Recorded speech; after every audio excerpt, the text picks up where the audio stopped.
భారతదేశం పైన ఇప్పటివరకు కూడా 2008లో ముఖ్యంగా 2008లో ముంబై దాడులు వెనుక పాకిస్తాన్కి చెందినటువంటి లష్కర్ ఏ తోబా ఉగ్రవాద సంస్థ ఉంది.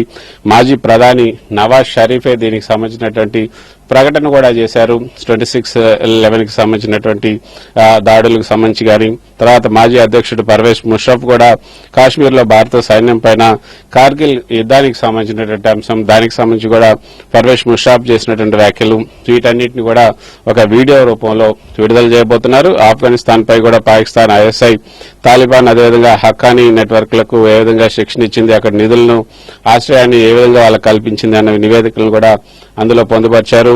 2008లో కాబూల్లోని భారత రాయబారి కార్యాలయం పైన దాడి, 2011లో అమెరికా రాయబార కార్యాలయం పైన దాడులకు కూడా పాకిస్తానే బాధ్యత వహించాల్సి ఉంటుంది. వాళ్లే బాధ్యత వహించారు.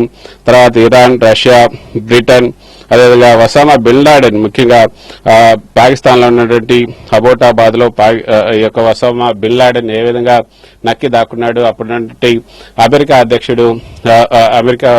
అధ్యక్షుడైనటువంటి బరాక్ ఒబామా డైరెక్ట్ గా ఆ యొక్క ఆపరేషన్ ఏ విధంగా తిలకించి ఆ యొక్క ఒసామా బిన్ లాడెన్ దాగి ఉన్నటువంటి డెన్ పైన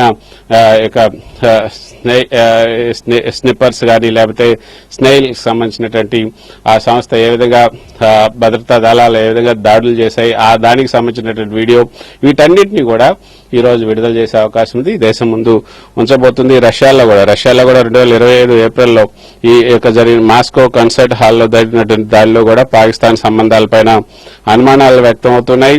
బ్రిటన్ లో కూడా లండన్ ఇటీవల జరిగినటువంటి బ్రిటన్ లో దాడులు, లండన్ బాంబింగ్లకు పాల్పడినటువంటి ఉగ్రవాదులు పాకిస్తాన్ లో శిక్షణ పొందినట్లుగా కూడా గుర్తించారు. తర్వాత బంగ్లాదేశ్ కు సంబంధించి 2016లో గుల్షన్ క్యాఫే దాడిలో బంగ్లాదేశ్ లో జబాత్ ఉల్ ముజాహిద్దీన్ బంగ్లాదేశ్ ఉగ్ర సంస్థకు పాకిస్తాన్ ఐఎస్ఐఏ నిధులు పంపింది, శిక్షణ కూడా కల్పించింది. తర్వాత రోహింగ్యాల శిబిరాల్లో కూడా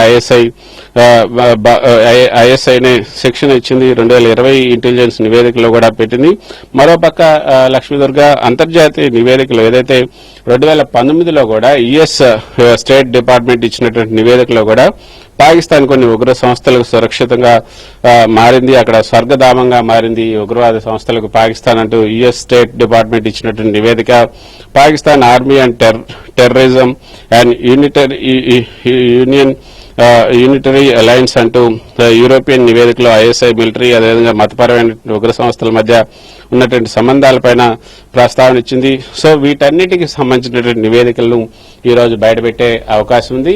మొత్తానికైతే భారత ప్రభుత్వం దీన్ని ఒక ప్రతిష్టాత్మకంగా తీసుకుందనే చెప్పొచ్చు. పాకిస్తాన్ కి ఏ విధంగా బుద్ధి చెప్పాలి, పాకిస్తాన్ ఏ విధంగా కట్టడి చేయాలి, పీఓకేలో శిక్షణ ఏదైతే ఈ యొక్క ఉగ్రవాద శిక్షణ శిబిరాలు ఉన్నాయో వాటిని ఏ విధంగా మట్టి కనిపించాలి అనేది కూడా భారత ప్రభుత్వం చాలా సీరియస్ గా ఉందనే చెప్పొచ్చు. ఇటీవల మనం చూసాం ప్రధాని మోదీ బీహార్ లో ఈ పహల్గాం దాడి తర్వాత తొలిసారిగా ఆయన మాట్లాడుతూ ఉగ్రవాదులు వెనుక ఉన్నవారు ఎక్కడ నక్కి ఉన్నా సరే ఈ యొక్క భూ ప్రపంచంలో ఎక్కడ నక్కి ఉన్నా వాళ్ళని వేటాడి హతమారుస్తాం, భూమిలో పాతి పెడతామని ఒక శపథాన్ని చేశారు.